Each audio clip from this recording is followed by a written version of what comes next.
This bulletin proudly brought to you in association with Alex Campbell's Menswear.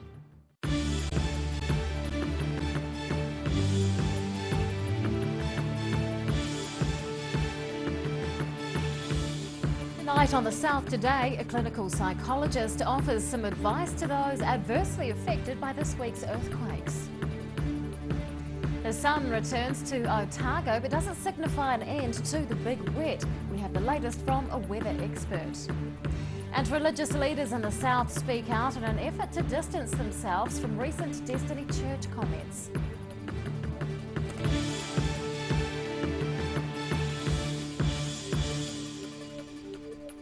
Good evening, I'm Rebecca Dupree.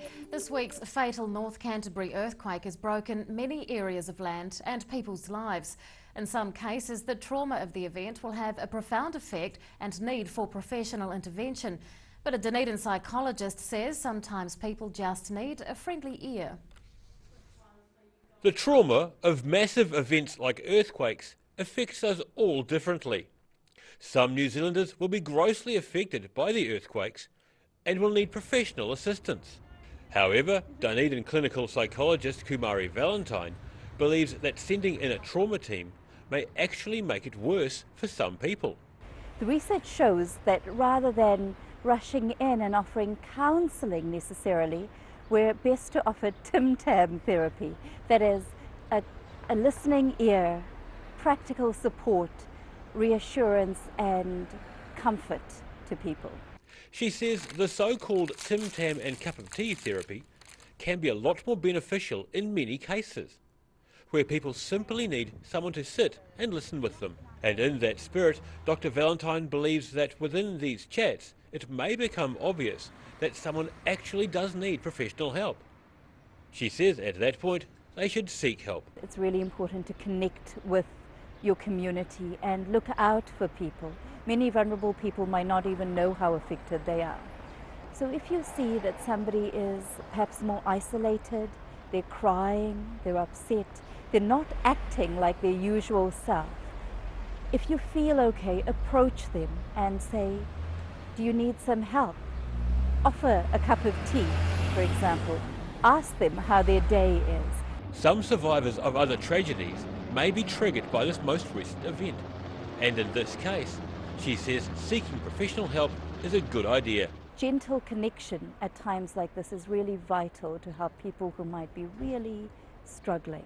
If you or someone you know are feeling upset by recent events, Dr. Valentine says either try the Tim Tam and tea approach or check in with your general practitioner. Daryl Baser, The South Today. Otago Lake Central Police have executed 6 drug-related search warrants in the Queenstown, Alexandra and Wanaka areas over the last couple of days. 5 people have been arrested on drugs-related charges, from supplying methamphetamine to the possession of cannabis. 2 men and 3 women have begun appearing in the Queenstown and Alexandra District Courts. Detective Senior Sergeant Malcolm Inglis says this is a great result for the region. After a week of rain, the sun has returned to Otago, but for how long? Dunedin-based Rain Effects company says we can expect more turbulent weather in the coming weeks, but there may be light at the end of the tunnel. Over the last 2 weeks, Otago has experienced frequently changing weather. A week of torrential rain has seen large puddles in the streets and rising rivers across the region. But the sun has returned, and Dave Stewart of Rain Effects says the erratic weather is normal. Well, we've just had a typical spring, probably a bit more active than usual. So the first month of spring was pretty quiet. September was really good. Just one storm that ripped through, but it was kind of a one-day storm, and everyone had noted how brilliant the weather had been. Stewart says a lot of the rain had been up in the North Island before travelling down. While it may be bringing spirits down, the wet weather means the region's farmers will go into summer with good soil moisture. Grass growth is good because of the rain. We would like to see some sun, and I think they would like to see some sun as well. Rain Effects reports show rainfall totals for the month of October were over 50% above average in some Otago areas, but the season overall hasn't been wetter than usual. It just remains to be seen how much more rain we get out of November, and no doubt there's more coming by the looks of the maps. and let's just see what happens in December. He says the next few weeks will bring more of the same, with cold stretches of rain and then sun. But Stewart says after this period, we will likely move into a La Nina, ushering in warmer and drier weather. Jack Conroy, The South Today. Dunedin's hot salt water pool at St Clair Beach was closed this morning. High seas and a spring tide breached the protective wall. This morning, waves broke over the seawall, forcing staff to close the pool as a safety measure. Workers then pumped out the seawater before it was vacuumed. A council spokesperson said the pool was cleaned, refilled and ready for use by 1 p.m. this afternoon. Comments by Destiny Church leader Brian Tamaki have caused a stir in the media this week. Some have drawn parallels between the controversial preacher and President-elect Donald Trump. Tamaki's views that immorality was behind the Canterbury earthquake in 2011 have been denounced online by Arise Church and the Bishop of Dunedin. They come from far and wide to experience this tourist mecca of 19th century architecture.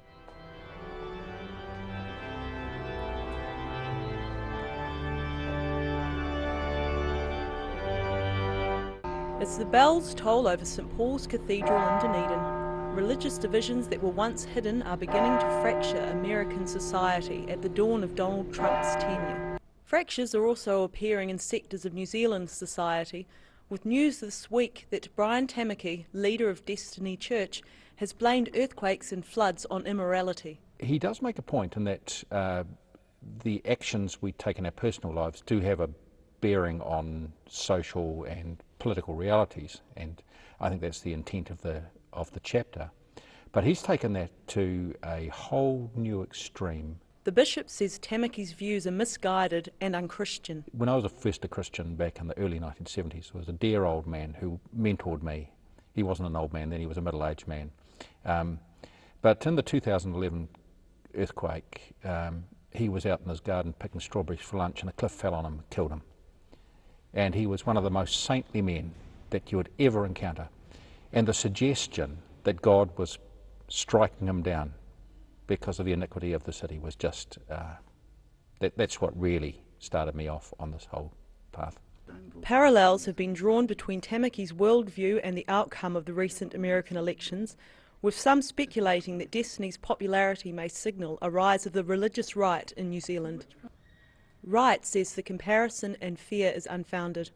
One of the essential messages of Jesus is that our true blessedness lies in the kingdom of God, and that's independent of anything that's happening around us.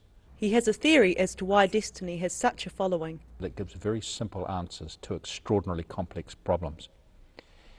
And if you are trapped in a cycle of poverty and hopelessness and can't see a future, somebody gives you one, and it's very hard to argue against that.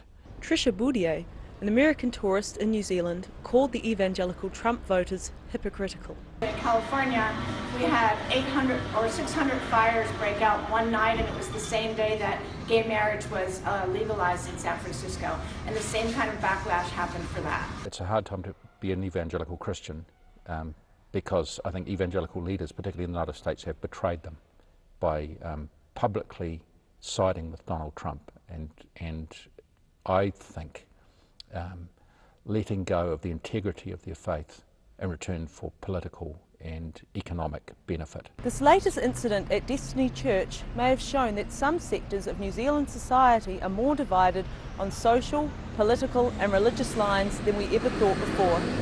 Roselle Bone, The South Today. Still to come on The South Today, a historic building's future use is up for discussion, and we'll find out why Invercargill's cat population may be about to explode.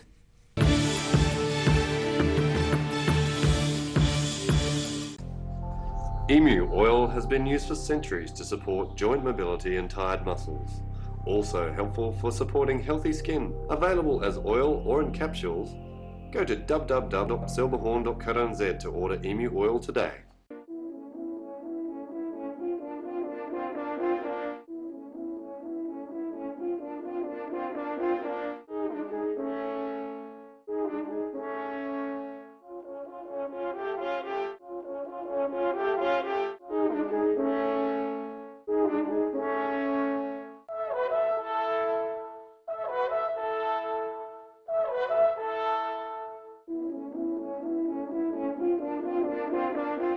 Southern Television takes pride in providing a wide range of programming. If you have concerns about our programming or feel that standards have been breached, please write to the address on screen within 20 working days of airing. Visit Broadcast Standards Authority website for more information on the complaints process.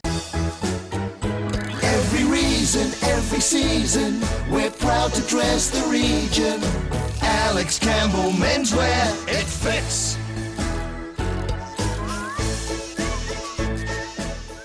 Yes, Sonny Chin. Neck, shoulder, back, sciatica, pain specialists. Innovative tools specifically designed to contour your grooves of depletion and excess muscle buildup. Sonny Chin, it works.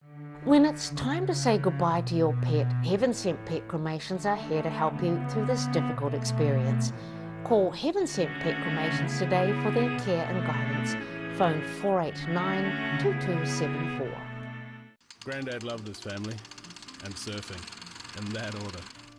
He taught me to surf, and we spent a lot of time in the water together over the years. When he died, I strapped the camera to the nose of his old board and filmed the paddle out at St. Clair.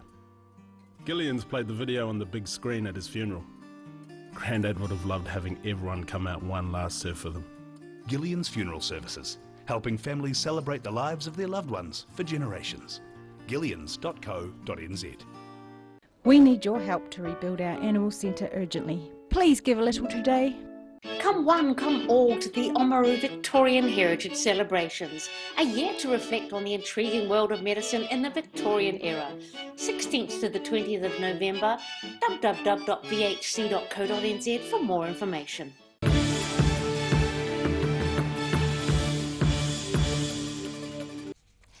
Welcome back. The future of Invercargill's Anderson House will be decided soon. The historic building has been closed to the public for nearly 3 years, and local government is calling for people to make their voices heard on what the house should become. It's been out of use since January 2014.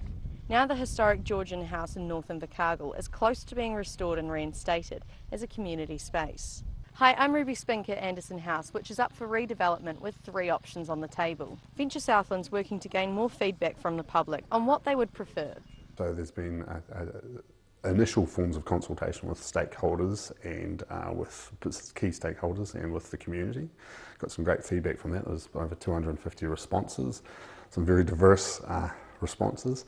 Now we've moved into the next stage. There's been a proposal put forward through those same stakeholders, and now it's going back to the public. Warwick Lowe says there are many ways the public can have their say in this decision. Online, that's in SurveyMonkey, and similarly there's also, you can complete a hard copy. We have hard copies here. If people want to get a copy of them, they can contact Venture Southland and we can get some sent out to them.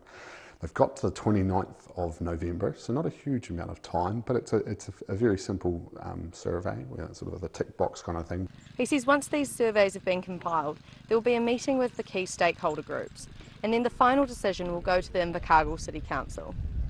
But he says the focus for now is making sure that the decision is what the residents want. We can't sit up the back and just navel gaze. We've got to, as a community, we've got to say, what do we want out of this? And the council similarly is vested in that and making sure that we're moving forward and making a decision to preserve the heritage and the cultural facet of what Anderson House is. The final date for completion hasn't been set, but it's expected to be early next year. I'm Ruby Spink for The South Today. Invercargill could be in for an explosion in cat numbers in coming years as a result of financial pressure on the Southland SPCA. The organisation is looking at what services it needs to cut to help rein in its costs, and one of the services it has already had to cut is its desexing program. Mark Price reports. Invercargill SPCA manager Richard Hay is already expecting truckloads of unwanted kittens this Christmas. Hi, I'm Mark Price at the Invercargill SPCA's animal shelter, which is expecting the crop of unwanted kittens to grow. Now it's been forced to cut its desexing program. We had a program whereby we would subsidise people to get their cats desexed. For the cost of $35, we would pay the difference between what they paid at a vet, which was around about $110 to $115. So that difference was being paid by the SPCA, costing tens of thousands of dollars a year. We've had to cut that. That funding has run out. And the disappointing thing also with that is that the people that need that funding and need that desexing won't probably get that desexing done. And as a consequence, there will be more cats out there, and at some point that will come around and catch up. We can only hope that one of two things will happen. People will find the money to do the desexing themselves, or another benefactor or some organisation, or we get more finance in somehow to be able to restart that. The SPCA's financial problems stem from its new $2 million building, paid for by the public. But public generosity has not been enough to cover the increased costs that came with the building. For example, the insurance jumped from the old tin shed situation from $1,000 or $1,200 a year to just on $18,000 a year. So you get electricity also at the same sort of proportion, where they would have been paying somewhere in the vicinity of about $2,000 is now in the vicinity of about $30,000. The new building has also boosted demand for the organisation's services, and now there's also a shortage of volunteers to help the paid staff. We can get plenty of volunteers to dog walk and to do the nice things, but it's harder to get volunteers to clean out cages and clean the poop and to feed and clean up after they've been sick and all these sorts of things. This is the reality of what a shelter has to do. Mr Hayes says the SPCA's losses are reducing as efficiencies are found, but he doesn't rule out user pays in future. I'm Mark Price for the South Today.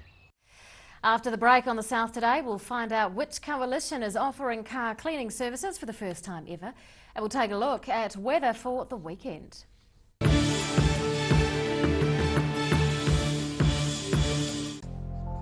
Emu oil has been used for centuries to support joint mobility and tired muscles. Also helpful for supporting healthy skin. Available as oil or in capsules.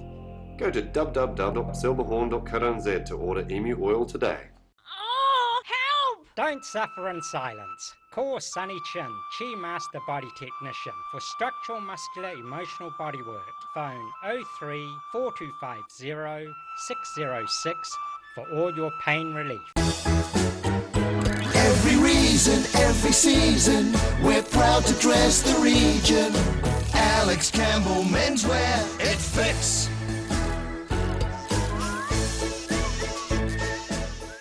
We need your help to rebuild our animal centre urgently. Please give a little today. Pregnant? Need to talk? 24 hours a day, 7 days a week.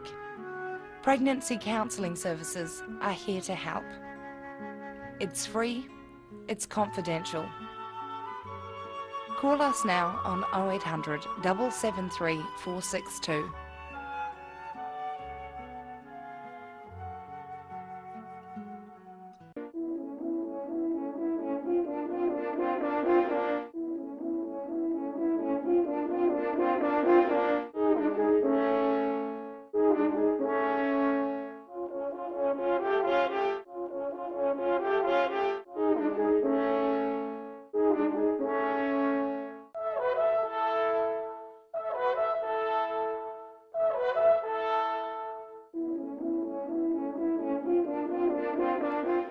Grandad loved his family and surfing, in that order.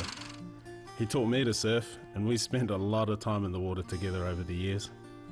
When he died, I strapped the camera to the nose of his old board and filmed the paddle out at St. Clair. Gillian's played the video on the big screen at his funeral. Grandad would have loved having everyone come out one last surf with him. Gillian's Funeral Services, helping families celebrate the lives of their loved ones for generations. Gillians.co.nz. Come one, come all to the Oamaru Victorian Heritage Celebrations, a year to reflect on the intriguing world of medicine in the Victorian era. 16th to the 20th of November, www.vhc.co.nz for more information.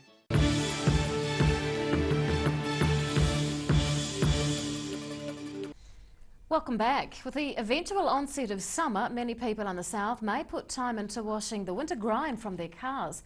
A Dunedin organisation is offering its inaugural car cleaning service to residents this weekend, and they've also got a mechanic on standby. Why not? This Saturday, the team at Stopping Violence Dunedin are going to be rolling up their sleeves and hope to be cleaning cars to raise awareness of their organisation.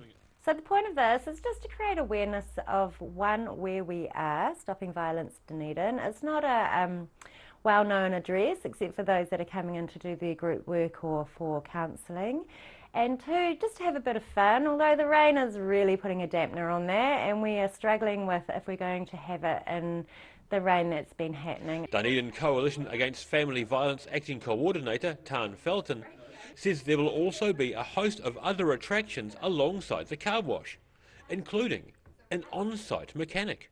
So we're going to have the bouncy castle, and we're going to have a sausage sizzle, and we're going to have face painting, and we've got nail painting and tea and coffee and all that stuff. But yeah, it's going to be called on the day actually if we're going to run it, because there's no fun if it's just pouring with rain. She says they'll make a call on Saturday morning and will let people know if it's not going ahead via the Stopping Violence Dunedin Facebook page. Daryl Baser, The South Today. And now recapping tonight's top stories on The South Today. Events like this week's earthquake can have a profound effect on people's mental health, but a Dunedin professional recommends Tim Tams, not trauma teams. The Otago region looks set for a continuation of its recent choppy weather, but a warmer and drier pattern could be around the corner in December. And a Dunedin religious leader says Brian Tamaki's statements that human immorality is responsible for earthquakes and floods are unchristian and unbiblical. It's time now for a look at what's happening in tomorrow's Otago Daily Times. We're joined by Craig Page. Good evening. Good evening. Yeah, we've got a nice story about a Dunedin woman who's doing really well in Australia at the moment. Anna Ross, a former St Hilda's pupil and Otago Polytech graduate. She was this week named Young Australian Businesswoman of the Year. Moved to Victoria in 2012, set up a business called Kester Black, which produces ethically made, vegan and cruelty-free nail polishes and skincare. Yes, wow. There is such a thing. So yeah, she's done really well over there at the moment, and she's pretty overwhelmed by her success of her business. She's, as I said, based in Victoria and selling products to the US, Malaysia and Japan. She's now looking to expand her business with a view to maybe returning to Dunedin at some stage with her business, so she's doing really well. Reporter Chris Morris, he's just come back today from 4 days in Kaikoura. And on the back of the earthquake, he's put a piece together about his sleepless nights and I guess the battle to get to Kaikoura in the first place. Just also talks about the inspiration he's taken from the people up there who are doing some amazing things, both local and visitors to the town, and trying to get about their daily jobs in such trying conditions, so it's well worth a read. The weekend mix, plenty of good reading there as well, and there's a piece on the British rock band The Cult, who are performing in Dunedin tomorrow night. Excellent. Are you going? No, I'm They'll be from our generation. Not quite my scene, I'm afraid, but I'm sure it'll be great. You're not a rocker? No, but old for that. And sporting front, we've got eyes on Dublin with the All Blacks looking to redeem themselves after their loss to Ireland in the US a couple of weeks ago. So they have redeemed themselves since, have they not? Italy, not quite in the same category as Oh, Ireland. okay. So All right. yeah, so it'll be interesting to see whether they can front up and turn that result around. Watch this space. It's tomorrow's ODT. Thank you. Thank you, Craig. Time now for tomorrow's weather. This weather update proudly brought to you in association with Silverhorn's Manuka Honey. Here is today's southern view. It's taken of St Clair Beach. To the situation, and a changeable cool southwest flow is expected to remain through until the weekend, with further cold fronts passing over us, but with little impact or concern. To the southern outlook, southwesters with a few showers for Balclutha and the Catlins. Showers and southwesters for Gore and Lumsden, both on 14 degrees. To the central and southern lakes towns, some westerlies and cloud for Alexandra and Queenstown. Showers and southwesters for Te Anau, and westerlies and cloud for Wanaka with a high of 18. To the northern towns, mostly fine in Oamaru with a high of 16. Westerlies with some cloud for Omarama and Twizel, both on 18. And fine for Timaru, nor'easters 18 degrees. And Dunedin tonight, mostly fine with westerly winds and a low of 7. Tomorrow, sunny periods and westerly winds, although scattered light showers are expected in the afternoon with southwesters, but becoming fine in the evening, 15 degrees. And on Sunday, sunny periods with strong southwesters and the risk of brief showers, a high of 14. And looking quite good for washing day. In Invercargill tonight, cloudy, showers and southwesters, 7 degrees. Tomorrow, cloudy with showers once again, but they will clear in the afternoon. Sunny periods will develop, going for a high of 14. And on Sunday, cloudy with showers and sou'westers, but that'll all clear later in the day, a high of 13. And washing days in the dryer.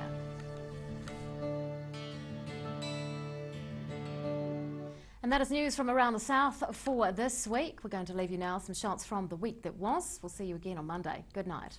What we do here is go back.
This bulletin proudly brought to you in association with Alex Campbell's Menswear. Supporting local content so you can see more of New Zealand on air.